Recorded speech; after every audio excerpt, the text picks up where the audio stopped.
আমার মেয়ে সারাদিন ঘুমায় এবং সারা রাত জেগে থাকে, তাই দিনের বেলা তাকে কোনোভাবে ডাকা যাবে না, তার ঘুমে ডিস্টার্ব করা যাবে না।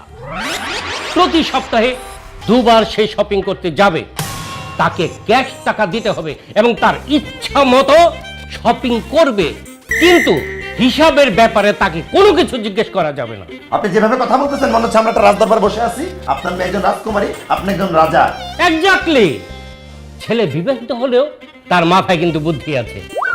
শোনো, আমার মেয়ে মাশাআল্লাহ রাজকুমারীর মতোই দেখতে, এবং আমি নিজেকে সবসময় রাজা মনে করি, কারণ আমার নাম সিদ্দিকুর রহমান রাজা।